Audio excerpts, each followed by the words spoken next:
नमस्कार, मी अजिंक्य भातंब्रेकर। तुम्ही पाहताय न्यूज 18 लोकमत। दुपारच्या बातम्यांची सुरुवात एका महत्त्वाच्या बातमीने आपण करूया। राज्यातील सहकार क्षेत्रासाठी ही मोठी बातमी आहे। केंद्रीय गृहमंत्री आणि सहकार मंत्री अमित शहा यांनी आज एक महत्त्वाची बैठक बोलावलेली आहे। या बैठकीला केंद्रीय रेल्वे राज्यमंत्री रावसाहेब दानवे, माजी मुख्यमंत्री देवेंद्र फडणवीस, राधाकृष्ण विखे पाटील आणि माजी सहकार मंत्री हर्षवर्धन पाटील उपस्थित राहणार आहेत। आजच्या या बैठकीत सहकार क्षेत्रासंदर्भात, खात्यासंदर्भात नेमकी काय चर्चा होणार याकडे सर्वांचं लक्ष लागलंय। राज्यातल्या महत्त्वाच्या भाजप नेत्यांसोबत अमित शहा ही बैठक घेणार आहेत। अतिशय महत्त्वाची ही बैठक बोलावली गेलेली आहे। या बैठकीत नेमकी कोणकोणत्या मुद्द्यांवर चर्चा होणार हे पाहणं महत्त्वाचं ठरणार आहे। राज्यातल्या सहकार क्षेत्रासाठी खरं तर ही एक खूप मोठी बातमी म्हणावी लागेल।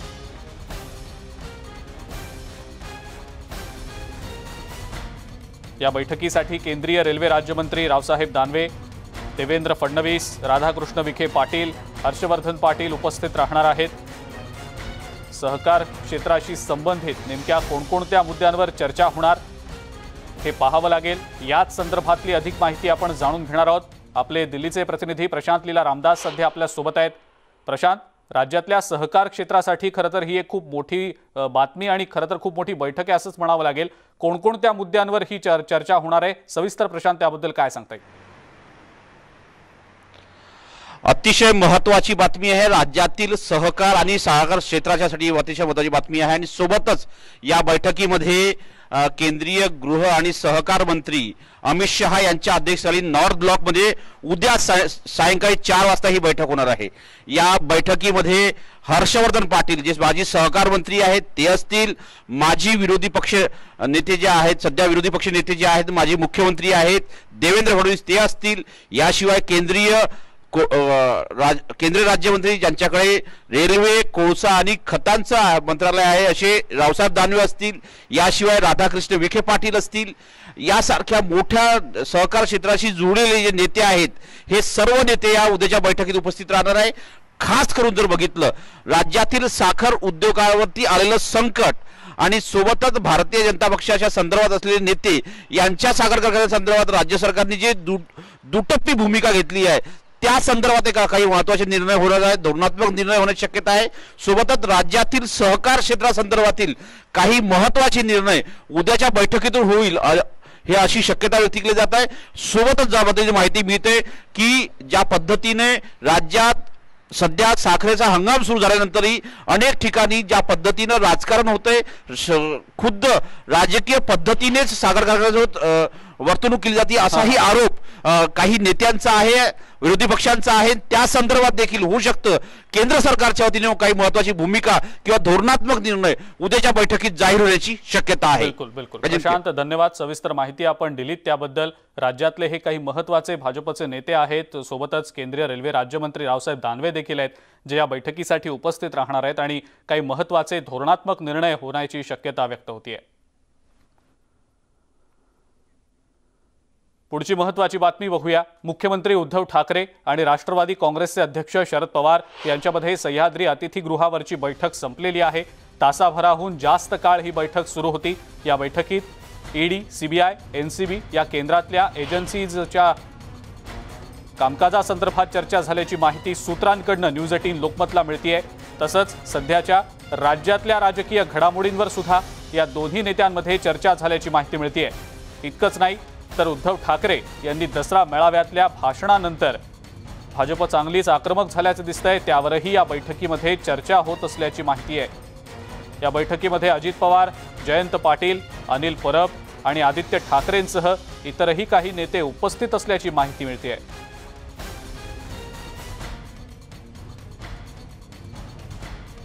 अनेक महत्त्वाच्या मुद्द्यांवर या बैठकीत चर्चा झाल्याची माहिती मिळते।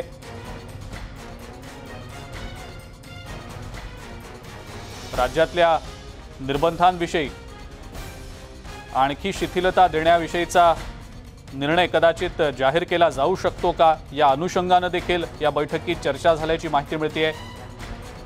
सोबतच ज्या केंद्रीय यंत्रणा आहेत त्या यंत्रणांच्या एकंदरीतच राज्यातल्या कामकाजासंदर्भात चर्चा झाल्याचं समजतंय। सोबतच राज्यातल्या सध्याच्या राजकीय घडामोडींवर देखील चर्चा झाल्याची माहिती मिळतेय।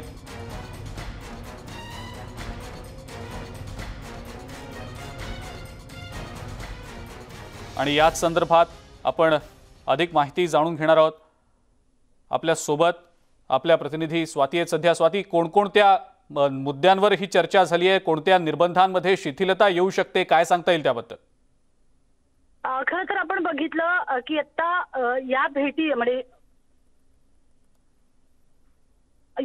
महत्त्वाचा जर कुठला मुद्दा जर हे केला असेल तर तो आपल्याला माहिती आहे की साधारणतः ठाणे आणि मुंबई या दरम्यानची जी कंटेनर वाहतूक आहे ती साधारणतः 12 ते 4 याच वेळात सुरू असते, बाकी वेळात ती बंद असते।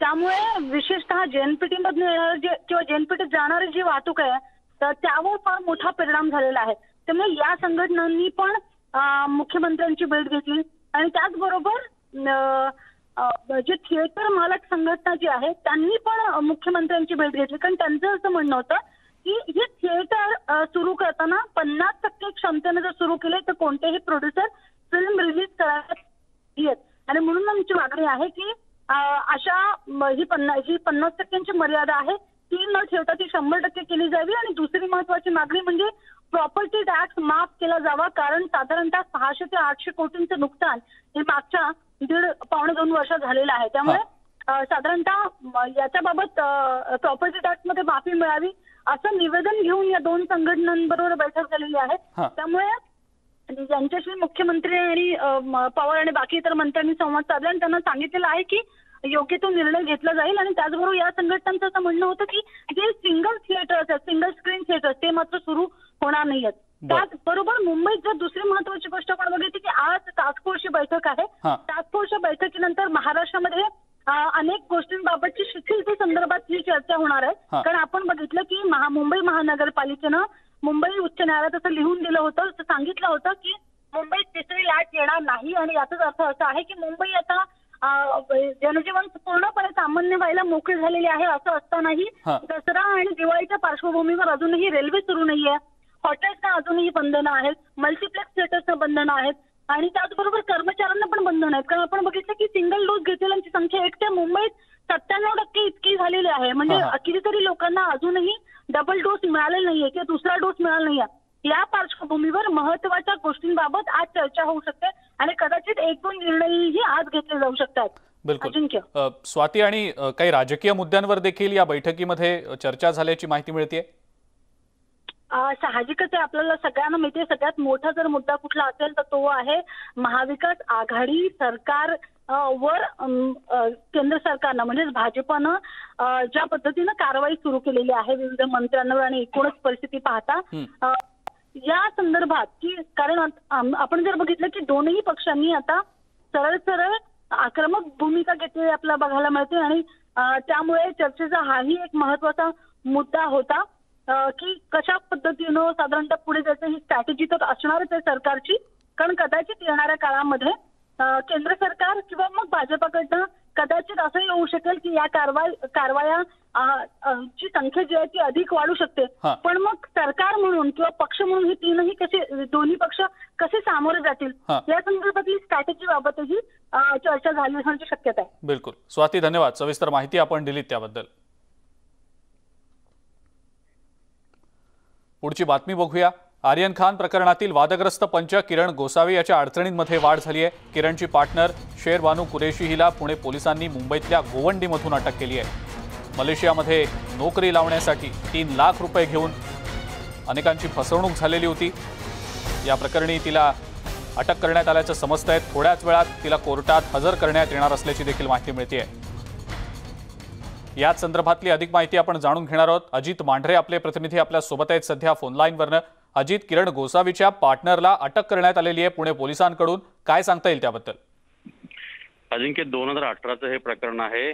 पुण्यातल्या फराज खान पोलीस स्टेशनच्या हद्दीमध्ये एक व्यक्ती होता, ज्या व्यक्तीकडून 3 लाख रुपये घेऊन त्याला मलेशियामध्ये नोकरी लावतो असं सांगून त्याच्याकडून पैसे घेतले होते। मात्र त्याला नोकरी लावली नाही आणि त्याचे पैसे परत दिले नाही, त्याची फसवणूक केली अशी तक्रार त्या व्यक्तीनं फराज खान पोलीस स्टेशनला दिली होती। ज्यावेळेस एनसीबीने आर्यन खान याच्यावर कारवाई केली होती त्यावेळी आर्यन खान सोबत असलेले सेल्फी फोटो आणि किरण गोसावी नावाची व्यक्ती जी या प्रकरणामध्ये पंच आहे, या सगळ्या गोष्टींची जेव्हा चर्चा झाली त्यावेळेस पुन्हा या प्रकरणामध्ये कारवाईला सुरुवात झालेली आहे.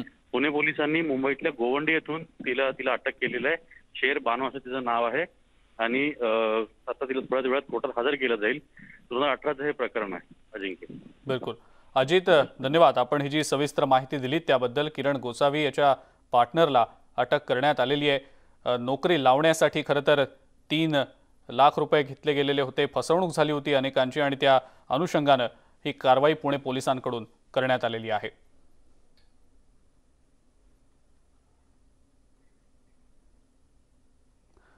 तुमच्या राज्यातले मनसेकडून मार खात होते तेव्हा कांचनगिरी कुठे होत्या? त्या आध्यात्मिक बेस सोडून वागतायत. त्यांनी त्यांच्या चौकटीत राहावं. यांनी कोण कोणाचा वारसदार आहे हे सांगू नये असं वक्तव्य महापौर किशोरी पेडणेकर यांनी केलेलं आहे. महापौरांनी नेमकं या संदर्भात काय म्हटलंय पाहूया. तुमच्या राज्यातले मुंबईत जेव्हा मार खात होते ह्याच मनसेकडनं तेव्हा हे कुठे होत्या? त्या आत्ता कशाला त्याच्यावर पांघरून घालते? याचा अर्थ यांच्या ज्या आध्यात्मिक बेस सोडून वेगळ्याच बेसला जात आहे. तर मला असं वाटतं ते किती ह्याच्या गिरी काय कांचनगिरी महंत वगैरे, तर त्यांनी त्यांच्या दायरेत राहून त्यांच्या चौकटीत राहून काम करावं. नको त्या चौकटीत येऊन घुसण्याचा प्रयत्न करू नये. आणि कोण कोणाचा बाप किंवा कोण कोणाचे वडील, कोण कोणाचा वारसा ते ह्यानी नाही सांगायचा. यांना तो अधिकार नाही. महापौर किशोरी पेडणेकर यांची प्रतिक्रिया आपण पाहिली. याच संदर्भात थेट जाणार आहोत. आपले प्रतिनिधी तुषार रुपनवर आपल्या सोबत आहेत. त्यांच्यासोबत कांचनगिरी आहेत, त्यांच्यासोबत आपण चर्चा करूया. तुषार, महापौरांची ही थेट तिखट प्रतिक्रिया आपण पाहिली. राज ठाकरे आणि कांचनगिरी यांच्या भेटी संदर्भात त्यांनी ही प्रतिक्रिया दिलेली आहे. कांचनगिरी आहे तुमच्यासोबत, त्यांची या संदर्भातली नेमकी प्रतिक्रिया जाणून घेऊया. आपल्यासोबत बोलण्यासाठी स्वतः कांचनगिरी आहेत आणि त्यांच्याकडून प्रतिक्रिया जाणून घेणार आहोत. कांचनगिरी जी, आप क्या बताओगे? कुछ समय पहले आपकी मुलाकात मनसे प्रमुख राज ठाकरे जी से हुई. उसके बाद शिवसेना की जो मेयर है किशोरी पेडणेकर, उन्होंने कहा है कि जब उत्तर भारतीय को मारपीट मनसे की ओर से की जा रही थी तब कांचनगिरी कहाँ पर थे? देखिए, मैं स्पष्ट कर देना चाहती हूँ, उस टाइम में मैं विदेश में थी, 20 साल विदेश रही हूँ. और आज जो है उस दरमियान भी मैं हिंदू राष्ट्र के लिए काम कर रही थी. और हिंदू राष्ट्र मेरा एजेंडा है. और ये पौर साहिबा ने बोला है, मैंने उनकी बयान सुनी है, सुपारी लेके कंचनगिरी मुंबई आई हैं. मैं उनसे ये पूछना चाहती हूँ, सुपारी का मतलब क्या होता है मैडम? आप मुझे ये बताइए. संत के लिए आपके मन में जरा भी सम्मान नहीं है. आप ऐसे पार्टी से आते हैं जहां संतों का सम्मान नहीं है. संतों को पाल घर में मारा जाता है और आप अपनी आंख और कान बंद करके और सुपारी की बात करती है. सुपारी तो हमारे देश में, बिहार में सुपारी बोलते हैं, सुपारी दे के मारना. तो क्या आप मुझे भी मरवाएंगी? ऐसी बयानबाजी ना करें. पहले आप संतों का और संस्कृति का सम्मान करना सीखें. रही बात उत्तर भारती को लेके, उत्तर भारती के लोग क्या मारे गए नहीं मारे गए, मैंने तो कुछ नहीं देखा कि उत्तर भारती को मारा गया है या पलायन किया गया है महाराष्ट्र से. आज उत्तर भारतीय सक्षम है, बड़ा बड़ा बिजनेस है, एक से एक होटल है उत्तर भारतीयों का और इंडस्ट्री चला रहे हैं. अगर राज ठाकरे ऐसे होते तो शायद मैं यहाँ आज खड़ी नहीं होती. और मैडम, ये मैं पूछना चाहती हूँ कि सुपारी की जो आप बात कर रहे हैं ना, हमारी संस्था और समाज सेविका हूं आपकी तरह, जो बिन पेंदी के आज नेता है ना, सीट के लिए अपने राष्ट्र को दांव पे लगा रहे हैं. और जो जिसने अपनी बाप की नाक कटा दी हो, आप उस पार्टी से बिलोंग करते हैं और सुपारी की बात करते हैं. मैं आपका ही सीबीआई जांच करवाती हूँ ना. आपके पास कितना धन है और हमारी सीबीआई जांच करा लीजिए. सुपारी की बात करती हैं आप. जरा आपके अंदर सम्मान नहीं है तो आप सुपारी की क्या बात कर रही हैं हमसे? उनका कहना है कि आपने जिस प्रकार कहा कि इसके पहले में बाला साहब ठाकरे जी को मिली थी, उनमें हिंदुत्व है और उनकी छवि मुझे राज ठाकरे जी में दिखाई दे रही है. लेकिन महापौर का कहना है कि आपको किसमें क्या छवि देखने का कोई भी अधिकार नहीं है. आपको बाला साहब ठाकरे पर बोलने का आपको कोई भी अधिकार नहीं है. देखिए, वो एक हिंदू बड़े लेवल के हिंदू हृदय सम्राट थे, उनको तो सारी दुनिया उनको उस ढंग से मानती है और उनको पूजती है। और जो क्या बोलते हैं, जो हिंदुत्व के राह पे ना चल के किसी और का हाथ पकड़ लिया, जिसने देश का बंटवारा किया, जिसने देश को कश्मीर और क्या बोलते हैं पाकिस्तान अलग किया। मैं ये कहना चाहती हूँ कि आज कांग्रेस है, कांग्रेस की क्या अस्तित्व थी पूरा। अगर आज बीजेपी सरकार नहीं आती तो आज सचमुच में हमारा देश इस्लाम देश बन जाता। वो तो इस्लाम देश, रोड का नाम अकबर रोड है, अकबर रोड है, ये हुमायूं रोड है, ये कौन सी बात है भाई। आपके जो क्या बोलते हैं ये इसका नाम मैं भूल रही हूँ, सैफ अली खान का बेटे का क्या नाम था, तैमूर। तैमूर जैसे जो इस देश में आके लूट मचाई, उसका नाम लोग रख रहे हैं, तो हम लोग शांत बैठे रहे। मेरा सीधा सवाल आपको है, जिस प्रकार महापौर किशोरी पेडनेकर ने आपको चैलेंज दिया है कि आप यहाँ पर आके ना किस पर टीका करें, ना आप यहाँ पर आके किसी का बाप बेटा कहे, उनके चैलेंज को आप किस प्रकार के देखिए, उनका महाराष्ट्र उनकी बाप की नहीं है। मैं आऊंगी, ये हमारी भूमि है, ये हमारी हिंदू राष्ट्र की भूमि है, महाराष्ट्र हमारी भारत भूमि है। ये महाराष्ट्र कोई विदेश नहीं है, पाकिस्तान नहीं है महापौर, ये जान लीजिए। यहाँ मेरा आने का अधिकार है और न्याय अन्याय हो रहा है तो उस पर भी मेरा बोलने का अधिकार है। संतों का आदिकाल से राजनीतिक में एनीवे हर टाइम उनका मार्गदर्शन रहा है, मार्गदर्शन करते रहे हैं न्याय और अन्याय के प्रति। तो वो उनको तो लगता है उन्होंने इतिहास पढ़ा नहीं है, अनपढ़ होके महापौर बन गई हैं, तो और मैं क्या कह सकती हूँ। इसके बाद फिर से आपका मुंबई दौरा होने वाला है? बिल्कुल, मैं तो डरती नहीं हूँ।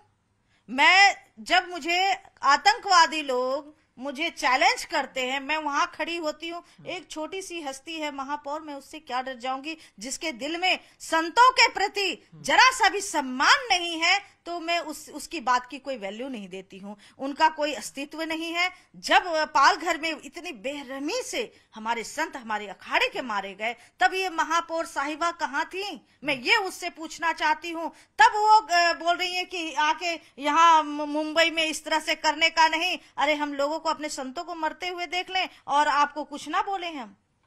आपकी जब राज ठाकरे जी से मुलाकात हुई थी, राज ठाकरे जी ने आपको फिर से मुंबई आने का कुछ इनविटेशन दिया है क्या? और दूसरी बात, राज ठाकरे जी से आपकी जो मुलाकात हुई, वो मुलाकात में अयोध्या आने के बारे में क्या बात हुई? देखिए, अयोध्या उन्होंने दोबारा हमें इनविटेशन भी दिया है। हमारा मुद्दा कोई राजनीतिक को लेके नहीं है, हमारा मुद्दा है सिर्फ हिंदू राष्ट्र को लेके। और वो हिंदू राष्ट्र, उनके हृदय में भी हिंदू सम्राट बसता है और जिस संस्कार में वो पले हैं वो छवि उनमें दिखती है। और दोबारा जरूर आऊंगी, बार बार आऊंगी, वो बार बार बुलाएंगे और तभी आऊंगी। वैसे भी मेरा कर्म भूमि रहा है मुंबई, तो वो हमें रोक नहीं सकती हैं। दूसरी बात, आप क्या कहना चाह रहे थे? मैंने कहा कि जिस प्रकार राज ठाकरे जी से आपकी मुलाकात हुई थी, उन्होंने आपको यहाँ पर अयोध्या के लिए बोला आपने। अयोध्या बिल्कुल उनका स्वागत करती है और सभी संत समाज उनका स्वागत करती है अयोध्या में। और वो आएंगे, दिसंबर में आने का प्रोग्राम है और सभी भव्य तरीके से उनका स्वागत किया जाएगा। धन्यवाद कांचनगिरी जी. हे होते अजिंक्य आपल्यासोबत बोलण्यासाठी. गुरुमा कांचनगिरी त्यांची राज ठाकरेंसोबतच्या भेटीनंतर आपल्याला राजकीय प्रतिक्रिया उमटताना पाहायला मिळतात. मात्र त्यांनी ठणकावून सांगितलेलं आहे की मी पुन्हा एकदा मुंबईत येणार आणि हिंदुत्व हा आमचा जो अजेंडा आहे तो मजबूत करण्यासाठी आमचे प्रयत्न यापूर्वी होते आणि यापुढे देखील आमचे सुरू राहणार. बिलकुल तुषार, धन्यवाद. सविस्तर प्रतिक्रिया आपण कांचनगिरी यांची जाणून घेतली त्याबद्दल. आणि कदाचित एका नव्या राजकीय संघर्षाची ही शक्यता वाटते, कारण महापौरांनी जी प्रतिक्रिया दिली त्यावर आता कांचनगिरी यांच्याकडनं देखील प्रत्युत्तर आलेलं आहे. नवा राजकीय संघर्ष या मुद्द्यावरनं पेटतो का हे पाहणं महत्त्वाचं ठरेल. दुपारच्या बातम्यांमध्ये वेळ झाली एका ब्रेकची. बघत रहा न्यूज 18 लोकमत.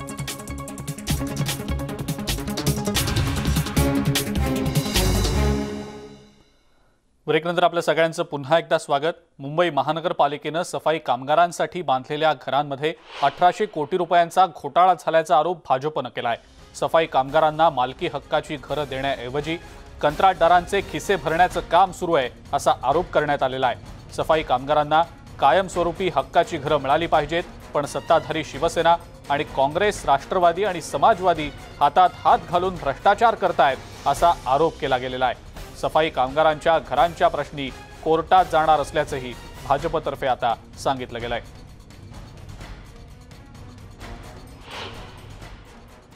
महापालिकेत सत्तेत बसलेले लोकांनी मुंबईचे सफाई कामगार यांचे घर, त्यांचे हक्काचे घरात त्या योजनेअंतर्गत 1844 कोटीचा घोटाळा केलेला आहे असं दिसून येते। महाराष्ट्र शासनाचं SRA मध्ये ज्यावेळी आपण एक स्कीम राबवतो तर SRA मध्ये जो रेडी रेकनर रेट किंबहुना जो मार्कर रेट ते धरतात एक 300 फुटाचं घर बांधण्यासाठी ते आहे 4.5 लाख रुपये, अर्थात 1500 रुपये प्रति स्क्वेअर फीट। तो पण जो प्रायव्हेट बिल्डर बनवतो त्याचा आकलन महाराष्ट्र शासनाची संस्था प्लॅनिंग ऑथॉरिटी SRA ने 1500 रुपये पर स्क्वेअर फीट केलेलं आहे आणि मुंबई महानगरपालिकाने 4800 रुपये प्रति स्क्वेअर फीटच्या भावाने हे कॉन्ट्रॅक्ट देण्यात आलेलं आहे। आज त्या ठिकाणी परिस्थिती अशी आहे, गेली 9 टेंडरवर ज्यावेळेला भारतीय जनता पक्षाचा गट हा त्या ठिकाणी युक्तिवाद करत होता त्यावेळेला अनेक युनियनच्या माध्यमातून भारतीय जनता पक्षाने सतत आणि सातत्याने ही मागणी येते की तुम्ही प्रयत्न करा आणि आम्हाला आमच्या वारसा हक्कांना मालकी हक्काची घरं मिळवून द्या। पण सत्ताधारी शिवसेनेच्या कानी कपाळी ओरडून सुद्धा सत्ताधारी शिवसेना हे ऐकायला तयार नाही। महाराष्ट्र शासनाची परिपत्रकं देऊन सुद्धा त्याच्याकडे कानाडोळा जातो। केवळ कंत्राटदारांची खिसे भरण्यासाठी काँग्रेस, राष्ट्रवादी, समाजवादी यांची मदत घेऊन हे प्रस्ताव पास केले जातात। याला न्यायालयामध्ये आम्ही आव्हान देण्याची सुद्धा तयारी केलेली आहे आणि याच्या पुढे भारतीय जनता पक्ष याच्यासाठी कटिबद्ध राहील। मुंबई महानगरपालिकेवर भ्रष्टाचाराचे आरोप करणाऱ्यांनी आधी स्वतःचं नगरसेवक पद धोक्यात आलंय ते सांभाळावं आणि त्यानंतर शिवसेनेवर पुराव्यानिशी आरोप करावेत, असं महापौर किशोरी पेडणेकर यांनी आरोप करणाऱ्या भाजपच्या पदाधिकाऱ्यांना सुनावलेलं आहे। ते कायम घोटाळा करत बसले असल्यामुळे स्वतःची खुर्ची वाचवायला मला वाटतं प्रभाकर शिंदेनी सांगितलंय ते जरा त्यांना म्हणा ते जरा बघा बक्कड तुमचं स्थान राहतंय का, घोटाळे आहेत बाहेर द्या, सिद्ध करा, नुसतं बोंबलून लोकांना कन्फ्यूज करू नका, आहे तर दाखवा। मग तुम्ही पण सभागृहात असता, तुम्ही पण स्टँडिंगमध्ये बसता, तुम्ही सगळं असतं। विरोधी पक्ष म्हणून ऐकताना विचारण्याचं तुमचंही आहे, त्यामुळे नुसतं बोलू नका, दाखवा। दुपारच्या बातम्यांमध्ये वेळ झाली आणखीन एका ब्रेकची। बघत रहा न्यूज 18 लोकमत।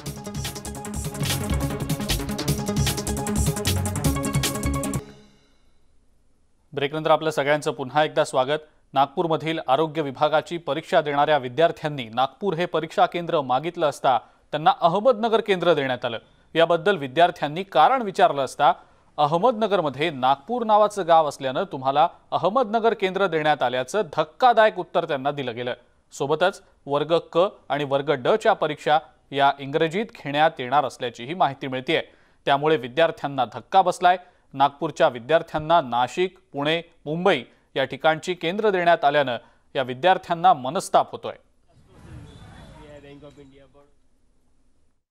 आता जी आरोग्य सेवेची एक्झाम होती ती शासनाने इंग्लिशमध्ये घेण्याचं ठरवलं होतं। म्हणजे आम्हाला असं कळते की सेंटरवर गेल्यावर कळते की पेपर हा इंग्लिशमध्ये, म्हणजे ज्याची पात्रता 10वी बेसिसवर आहे तो जर पेपर इंग्लिशमध्ये जर घेत असेल शासन तर म्हणजे मुलांनी करायचं कसं, म्हणजे ज्याला इंग्लिश येत नाही काय जे काय असेल पण तो पेपर देणारच कसं जर पेपरच कळाला नाही, जेव्हा की आपली मातृभाषाच मराठी आहे। सेंटर्स जेव्हा मागायचे होते, जेव्हा फॉर्म भरताना सेंटर्स, सर आम्हाला सेंटर्स मिळाले सर, पुन्हा नाशिकला, कुणाला अहमदनगरला सेंटर्स मिळाले। त्यातून सर पदे सर वेगळे पदे होते, वेगळ्यासाठी वेगवेगळे फॉर्म होते, वेगवेगळी फीस होती आणि त्या फीसमधून सर आम्हाला सर जेव्हा एक्झाम शेड्यूल एकाच तारखेला एकाच वेळेवर सर वेगवेगळ्या पदासाठी 2 एक्झाम्स आहेत। एक सेंटर सर नागपूर नाशिकला, तर दुसरा सेंटर सर पुण्याला, ह्या प्रकारचे सेंटर्स पाहायला भेटत आहेत सर। याचा अर्थ सर बोलून असं वाटते आता कमी बोलणंच व्यर्थ, कारण सर पूर्ण इच्छाच आता उडालेली आहे। कारण मागच्या वेळी 4-5 वेळा कंबाईनची प्रिलिम्स आपण पोस्टपोन झाली होती, राज्यसेवा सुद्धा 1 दिवसाआधी पोस्टपोन झाली. आता पुन्हा ही आरोग्य सेवा सुद्धा पहिल्यांदाच म्हणजे गट क चे किंवा ड चे एक्झाम पोस्टपोन हीच खूप मोठी गोष्ट होती सर. आधी राज्यसेवा ठीक आहे, कंबाईन ठीक आहे, पण आता यावर सुद्धा विश्वास उडलेला आहे सर. आता आरोग्य विभागाकडून घेण्यात येणाऱ्या परीक्षांच्या हॉल तिकीटमधल्या घोळामुळे विद्यार्थी आणि पालकांमधून संताप व्यक्त होतोय.